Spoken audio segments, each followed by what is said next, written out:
Subtema 2, bekerja sama mencapai tujuan. Pembelajaran 1. Sebelum itu, mari kita berdoa terlebih dahulu supaya pembelajaran hari ini dapat kita serap dan dapat bermanfaat bagi kita semua. Amin. Berdoa dimulai. Selesai. Anak-anak, setelah proklamasi kemerdekaan Indonesia 17 Agustus 1945, seharusnya bangsa Indonesia, bangsa kita, telah merdeka dan terbebas dari segala bentuk penindasan serta penjajahan. Namun kenyataannya tidak demikian. Bangsa Indonesia masih perlu berjuang mempertahankan kemerdekaan Indonesia. Mengapa? Perjuangan mempertahankan kemerdekaan Indonesia.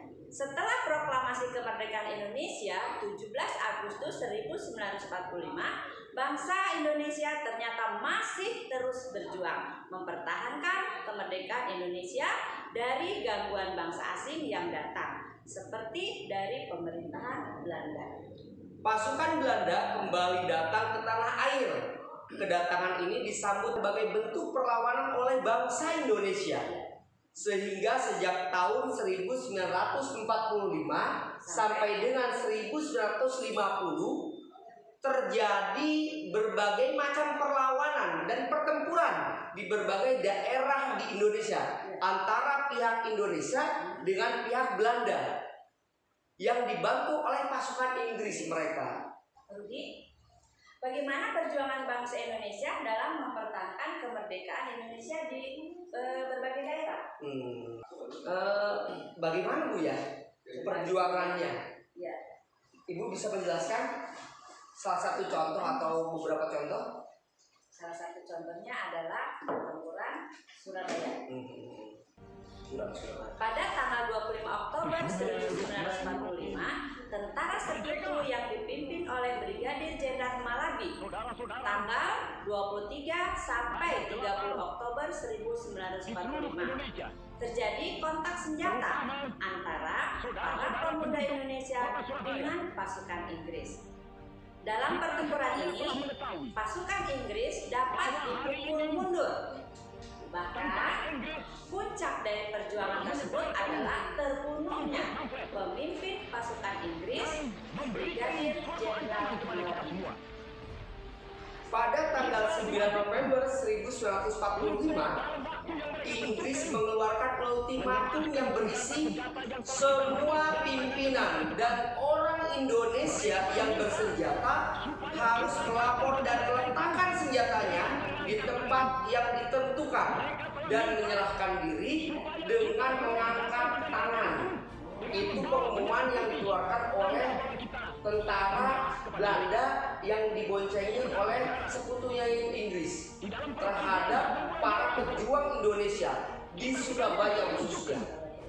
Namun, ultimatum tersebut oleh pihak Indonesia pada tanggal 10 November 1945 terjadi pertempuran yang sangat dahsyat. Pasukan Inggris menggempur Surabaya dari darat, laut, dan udara. Oh iya, itulah kenapa tanggal 10 November diperingati sebagai Hari Pahlawan. Karena kegigihan para pemuda Surabaya, para pahlawan Surabaya, atau yang lebih dikenal dengan arek-arek Surabaya, yang waktu itu dipimpin oleh Bung Tomo, yang menggerakkan hati dan sanubari rakyat Surabaya untuk berjuang melawan tentara Inggris dan Belanda yang masuk, dan terjadi pertempuran di Surabaya. Ya, ya, peringati pahlawan.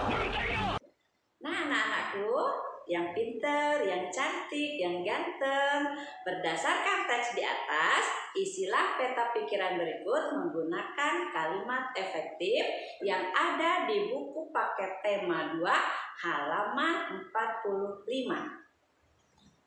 Di sana ada kata apa, mengapa, siapa, bagaimana, kapan, dan di mana, dan tentunya kalian membuat peta pikiran tersebut berdasarkan tadi teks yang telah kami bacakan. Kalian bisa Pertempuran Surabaya.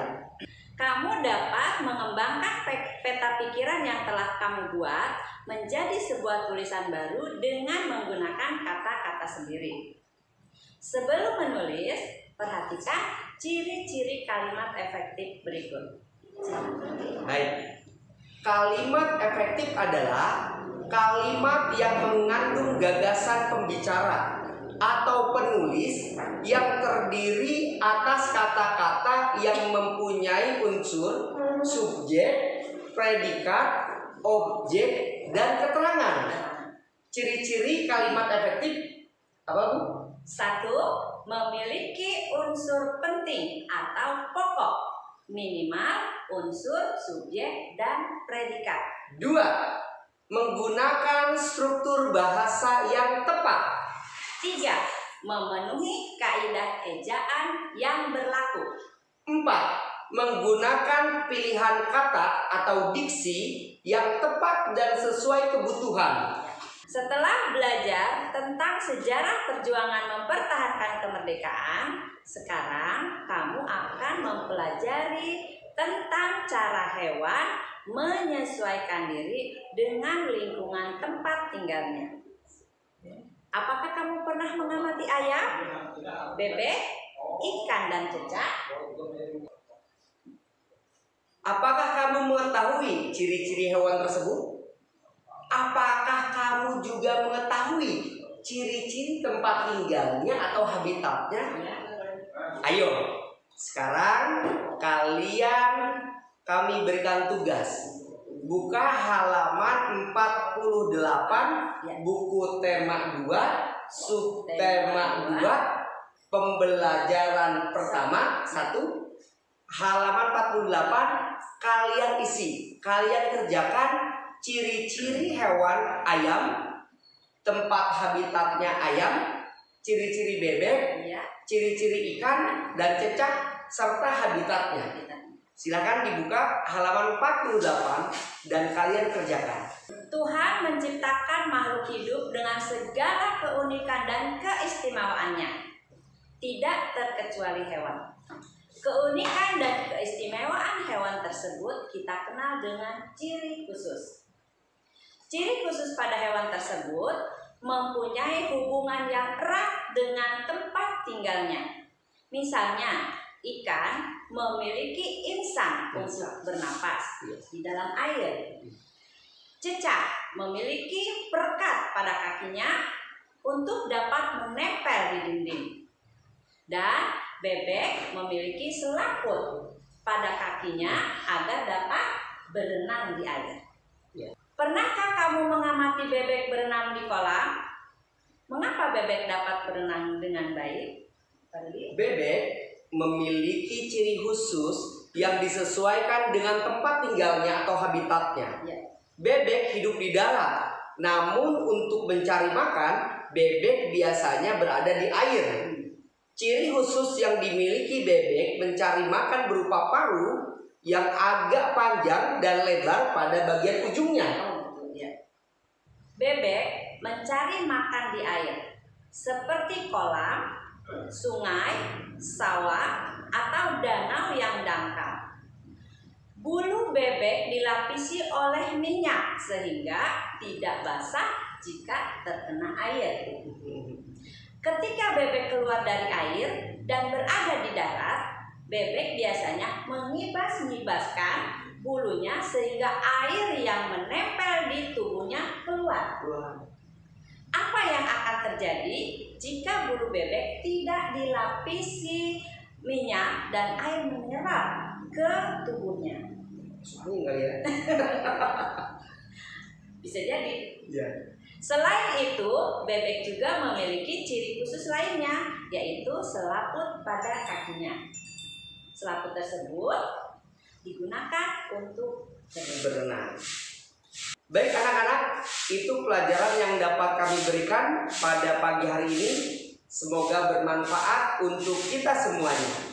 Dan kita sama-sama berdoa kepada Allah Subhanahu wa taala Tuhan yang Maha Kuasa, Tuhan yang Maha Esa. Semoga kita selalu diberikan kesehatan, Amin. sehingga dapat menjalankan aktivitas keseharian dengan sempurna Dan menyerap pelajaran yang telah kami berikan. Dari kami cukup sekian. Namun sebelum itu, marilah kita berdoa bersama-sama untuk keberkahan dan kelancaran hidup kita di dunia ini. Berdoa dimulai. Selesai. Dari kami cukup sekian. Wabillahi taufiq wa hidayah. Wassalamualaikum warahmatullahi wabarakatuh. Selamat pagi. Semangat pagi.